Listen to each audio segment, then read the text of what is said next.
जीवन बहुत थोड़ा है, संघर्ष बहुत है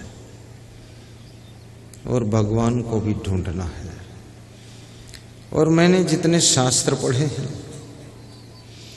सभी शास्त्रों का सार है कि भगवान बाहर नहीं है, भगवान आपके भीतर है।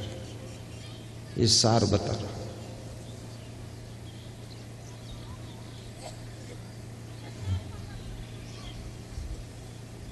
वेद कहते हैं प्रज्ञानम ब्रह्म, अहम ब्रह्मास्मि, तत्त्वमसि ब्रह्म, अयमात्मा ब्रह्म।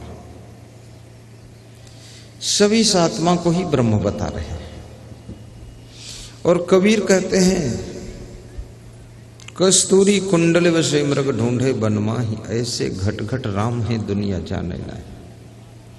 कबीर साहब भी कहते हैं घट घट में राम है, फिर भी दुनिया के लोग न जाने कहां कहां भगवान को ढूंढते। बद्रीनाथ, केदारनाथ, बैजनाथ, रामेश्वरनाथ, शिरडी के साईं बाबा,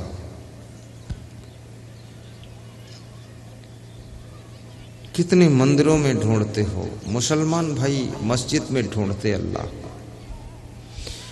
रोज सुबह दोपहर शाम 3 नमाज 5 नमाज पढ़ते हैं, अल्लाह इलिल्लाह उलिल्लाह। कोई आता नहीं, कोई मिलता नहीं। फिर उनको ऐसा संदेह हुआ शायद ये अल्लाह सुनता कम हो, तो माइक लगा कर बोला, फिर भी नहीं आया।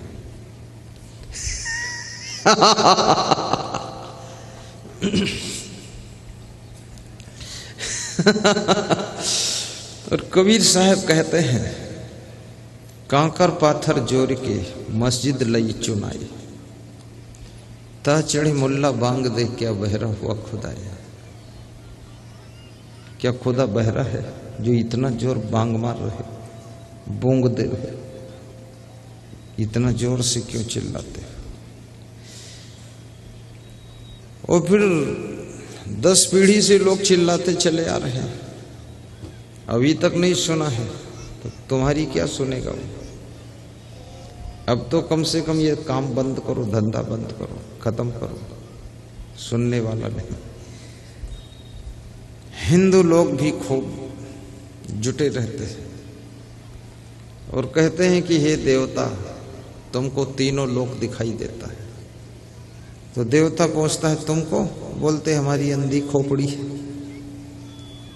तो जब अंधी खोपड़ी है तो देवता को कैसे देखोगे, फल तो यहाँ आए हो अंधे बनकर। बोले अंधन को आंख दे दो, कोढ़िन को काया। तो आंख तो है तेरे पास, झूठ बोलता मैं अंधा हूं। ये झूठ बोल रहे, सरासर झूठ। भगवान भी हंसता है। और तुम जो मंदिर बनाते हो वो मंदिर तुम्हारे अनुसार बना है, वो भगवान के लिए छोटा है कि बड़ा है, पसंद है कि नहीं पसंद है। महाराष्ट्र में मैं सेगांव में गया था, वहां प्रवचन किया, तो एक मंदिर में लोग ले गए मुझको। तो उस दिन पुजारी ने बहुत बड़ी आरती बनाया, बहुत बड़ी आरती, 2 आरती तैयार की। बोले राष्ट्रीय संताएं, आज कुछ विशेष ही पूजा पाठ आरती होना चाहिए। और उस मंदिर में जब हम घुसे, मंदिर बहुत अच्छा था, हॉल भी बना था, कमरे भी थे, सब अच्छा था। लेकिन जो भगवान का मंदिर था उसमें खिड़की नहीं थी और आरती बहुत जोर चल रही थी। तो मुझे भी पकड़ा दी आरती एक। मैं सोचा कोई नाराज ना हो इसलिए पकड़ लेता। भगवान का डर तो कम है, मंदिर के पुजारी का डर ज्यादा है। भगवान तो माफ भी कर देगा और पुजारी तो आरती ही खोपड़ी पर मार देगा।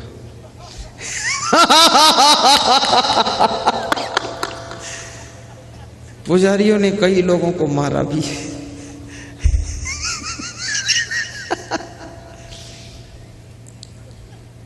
कानपुर में मंदिर में महिलाएं बहुत भीड़ लगाई हुई थी। महिलाओं की आदत होती है, ये सोचती है कहीं से कुछ काम बन जाए, तो जहां देखती वहीं लाइन में खड़ी हो जाती है। ओम ओम ओम ओम ओम। पुजारी आया और एक महिला की जोर से यहां झापड़ मारा, ऐसे लगाया। और महिला वो साधारण नहीं थी। ये महिलाएं इतनी बैठी, इसमें क्या पता कौन साधारण है, कौन उत्तम कोटि की है और कौन स्टैंडर्ड परिवार की है। और सब रंग बिरंगी साड़ी पहने और सबके बाल और मुंह देखकर लगता है ये तो सब बॉम्बे से ही आई है।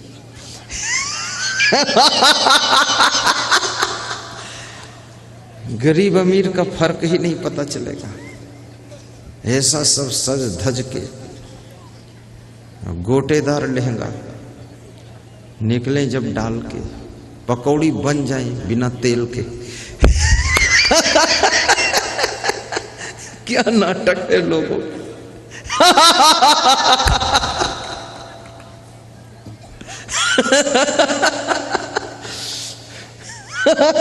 पीछे भी कोई हंस रहा, उधर मजा बहुत है, क्योंकि ये बात पहली बार बोला हूं कि पकौड़ी बन जाए बिना तेल के।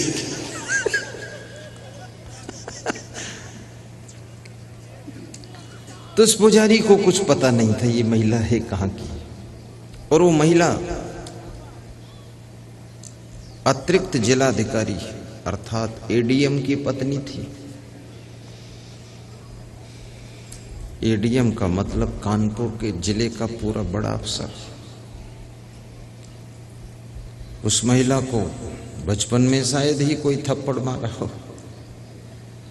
जो रोज थप्पड़ खाते हैं उनको थप्पड़ से चोट एहसास नहीं होती, और जिनको जिंदगी में थप्पड़ न लगा हो, पहली बार सौभाग्य से थप्पड़ लग गया हो तो चोट भी ज्यादा लगती।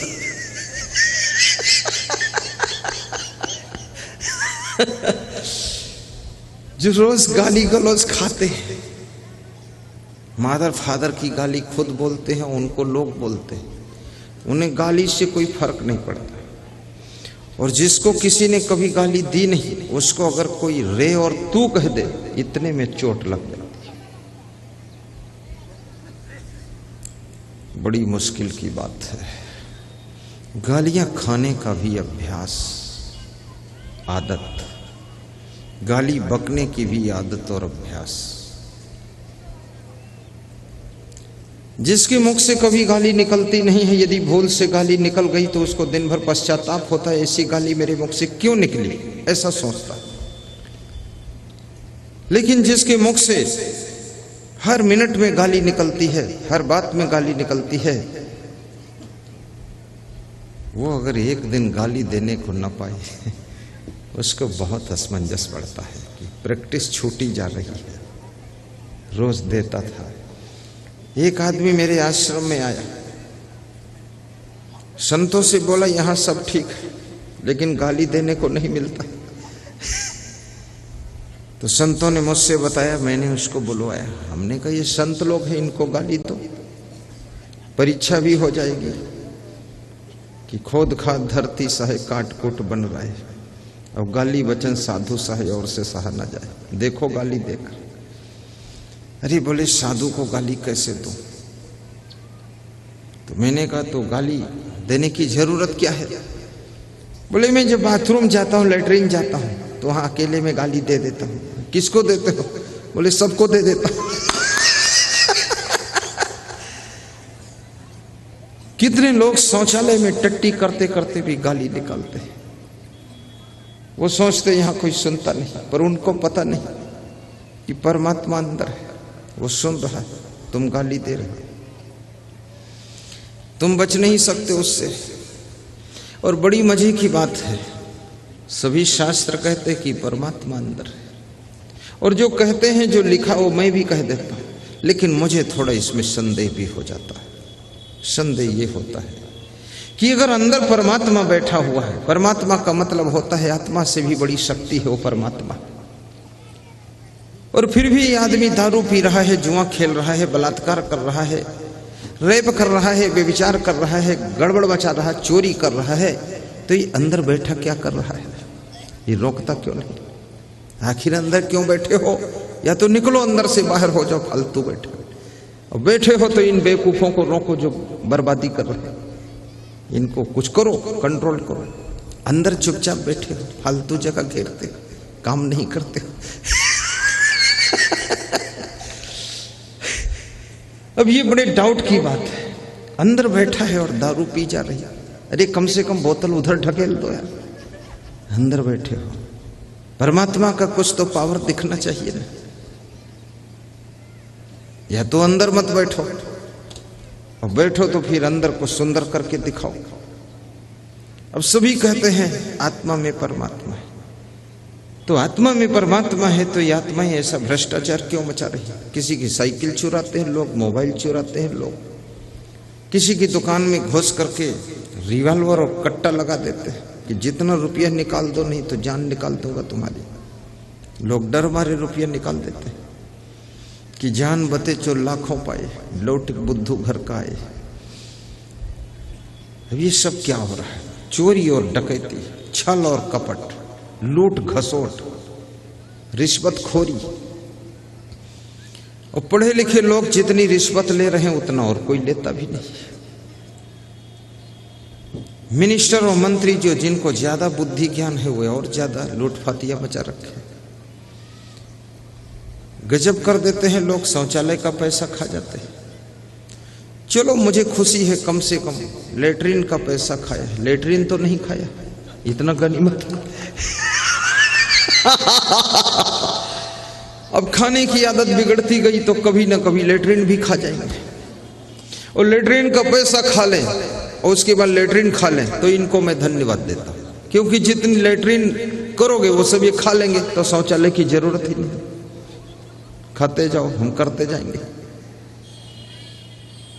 अब इतना पाप और अपराध हो रहा है, ये परमात्मा अंदर बैठा बैठा देख रहा है। ये सब निंदा बुराई लोग कर रहे हैं, कुकर्म कर रहे हैं, झूठ खूब बोल रहे हैं लोग अपने को बचाने के लिए। जहां से जितना पैसे पाते उतना चुरा लेते हैं।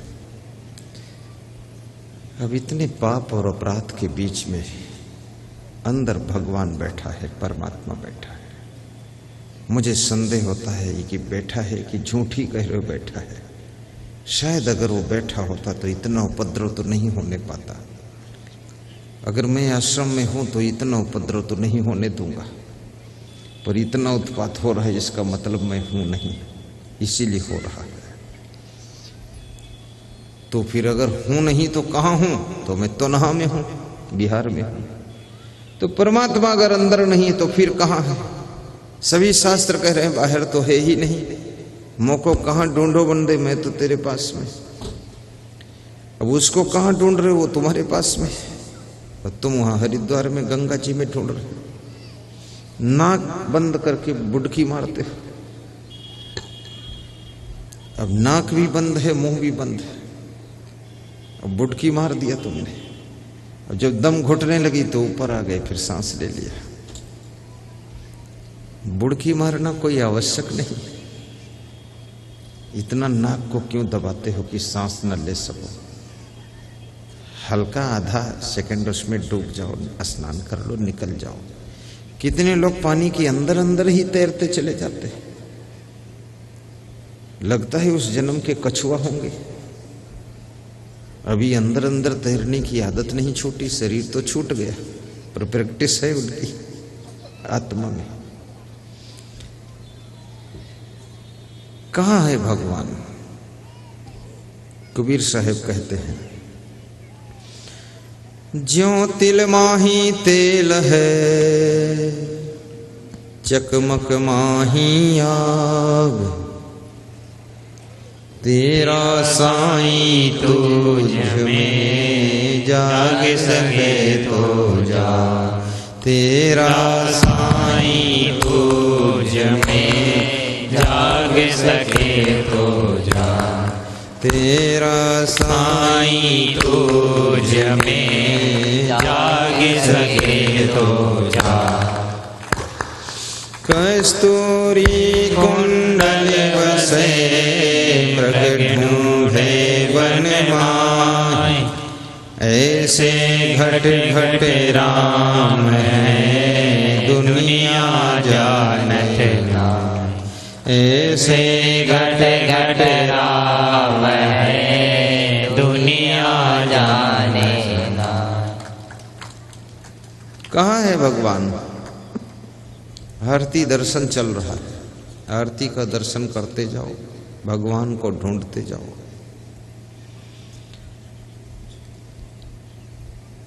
परमात्मा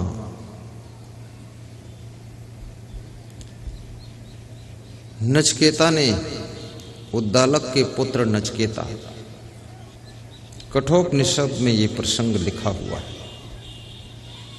यमराज से उन्होंने पूछा था कि परमात्मा कहाँ है, तो यमराज ने भी यही बात बताया था।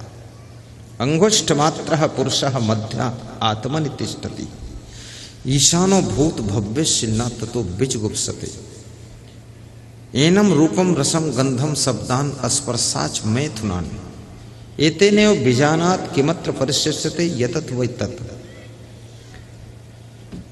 यमराज कहते हैं, हे नचकेता, अंगुष्ठ मात्र का स्थान जो हृदय स्थान है, जो शरीर के मध्य में है,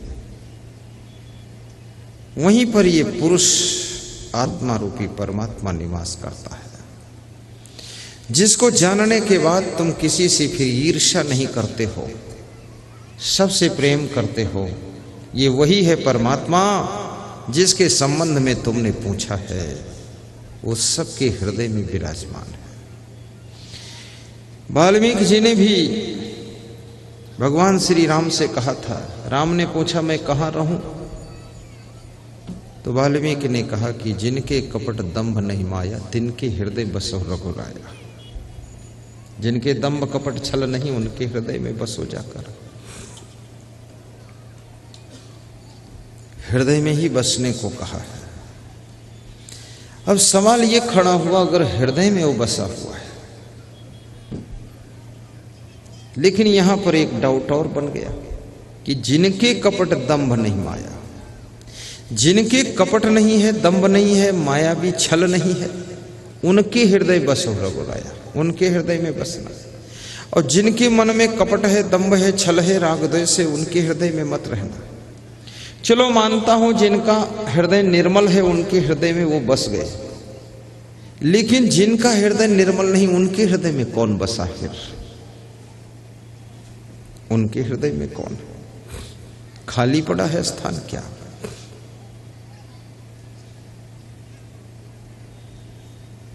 अब सवाल ये खड़ा हो गया कि निर्मल मन होना चाहिए, और निर्मल मन की बात ही छोड़ो, लोगों का खान पान भी निर्मल नहीं है, लोगों की बातचीत भी निर्मल नहीं है, लोगों का पहनावा ओढ़ावा भी निर्मल नहीं है। वासना से भीगा हुआ जीवन है, भोगों से लिपटा हुआ जीवन है, स्वाद, शब्द, स्पर्श, रूप, रस, गंध, इन पंच विषयों में आकर्षित जीवन है। निर्मलता कैसे हो? राजस्थान के संत लोग एक भजन गाते हैं कि तुमने आंगन नहीं बुहारा कैसे आएंगे भगवान, गंदा पड़ा दुआरा कैसे आएंगे भगवान। तुमने आंगन नहीं बुहारा कैसे आएंगे भगवान, कैसे आएंगे भगवान। तुमने आंगन नहीं बुहारा, तुमने आंगन नहीं बुहारा कैसे आएंगे भगवान, कैसे आएंगे भगवान। गंदा पड़ा द्वारा कैसे आएंगे भगवान, गंदा पड़ा द्वारा कैसे आएंगे भगवान। तुमने आंगन नहीं बुहारा कैसे आएंगे भगवान, कैसे आएंगे भगवान। अब तक आंगन नहीं बुहारा, तुमने आंगन नहीं बुहारा कैसे आएंगे भगवान, कैसे आएंगे भगवान। गंदा पड़ा द्वारा कैसे आएंगे भगवान, गंदा पड़ा द्वारा कैसे कैसे आएंगे भगवान। तुमने आंगन नहीं बुहारा कैसे आएंगे भगवान, कैसे आएंगे भगवान। अब तक गंदा पड़ा द्वारा, अब तक गंदा पड़ा द्वारा, कैसे आएंगे भगवान, कैसे आएंगे भगवान। घर भी निर्मल हो, वाह, घर निर्मल हो, मन निर्मल हो, खान पान निर्मल हो। कितने घरों में रोज बकरा काटा जा रहा है, मुर्गा कट रहे हैं, भगवान का नाम लेकर ही मुर्गा काटते हैं कि हे भगवान मैं काटता तो हूं, लेकिन तेरी ही शक्ति काम कर रही है काटने में, और मैं खाऊंगा लेकिन तेरा ही नाम जपूंगा, इसलिए ध्यान रखना तू। और साथ में ये भी कहते हैं कि कण कण में राम है। जब कण कण में राम है तो इस मुर्गे में कौन है? इसमें कोई रावण बैठा है क्या जो इसको मार रहे? तो ये कण नहीं है क्या? जर्रे जर्रे में खुदा है, तो ये गाय भैंसा क्या खुदा से जुदा है? इसमें खुदा नहीं है, इसमें कौन बैठा है? जब जर्रे जर्रे में खुदा है तो गाय और भैंसा तो बहुत बड़ा जर्रा है, तमाम जर्रा मिला के गाय भैंसा बना, तो इसमें तो बहुत बड़ा खुदा होगा। तो इसको जो तुम मार रहे हो, काट रहे हो, पका रहे हो, खा रहे हो, ये तो खुदा को ही मार रहे हो। और इधर खुदा को मार रहे हो और उधर मस्जिद में अल्लाह इल्लल्लाह उलिल्लाह कर रहे हो। तो खुदा तो मर गया, अल्लाह इल्लल्लाह का जो खाया है उगल दिया कर दो, सो उगल दो, और क्या। अब इधर तुम राम राम जपते हो, प्राणियों में ही परमात्मा है, भगवान कण कण में राम है, उसको मारकर खा रहे हो। अंडा उबाल रहे हो तो राम उसके अंदर बैठा उबल जाएगा, जब काटोगे कट जाएगा, चबाओगे चबा जाएगा। फिर कितने कण कण कण में राम, बड़ी मुश्किल का विषय हो गया। ये ज्ञान भी धुंधला है। मांस, मछली, अंडा, शराब, नशा तुम्हारे खान पान में ना हो तो समझ लो खान पान निर्मल हो गया।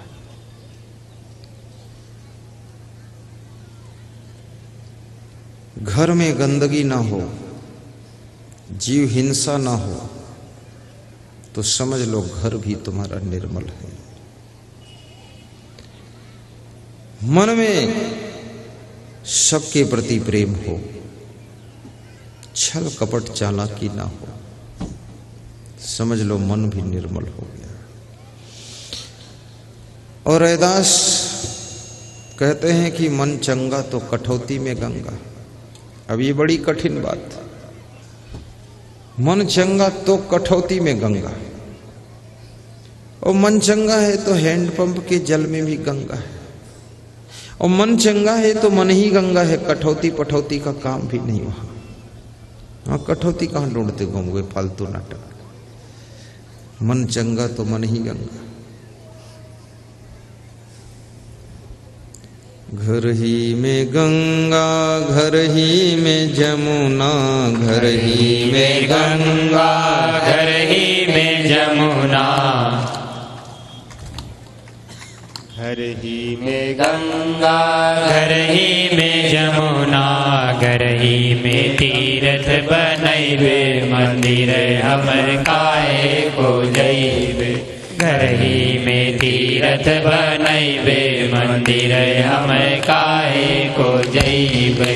घर ही में गंगा, घर ही में जमुना, घर ही में गंगा, घर ही में जमुना, घर ही में तीर्थ बनैबै, मंदिर हम काहे को जइबै। घर ही में तीर्थ बनैबे, मंदिर हम काहे को जइबै। मंदिर में तुम 10 मिनट के लिए जाओगे, लेकिन घर में तो 20 घंटे रहोगे। कितने लोग मंदिर में जाते हैं लेकिन घर को नरक बना देते हैं। मंदिर का प्रभाव इतना तुम पर पड़ना चाहिए कि तुम आओ तो घर भी मंदिर जैसा पवित्र हो जाना चाहिए। और मंदिर में जिस देवी देवता के दर्शन करके तुम आए हो, तुम्हारे अंदर देवी और देवता के गुण प्रकट होने चाहिए और आप अपने घर की माताओं बहनों में देवी का दर्शन कर सको। माताएं बहनें सब पुरुषों में देवता का दर्शन करने लग जाएं तो समझ लेना तुम्हारा घर ही मंदिर बन गया है और घर ही गंगा जमुना हो गया।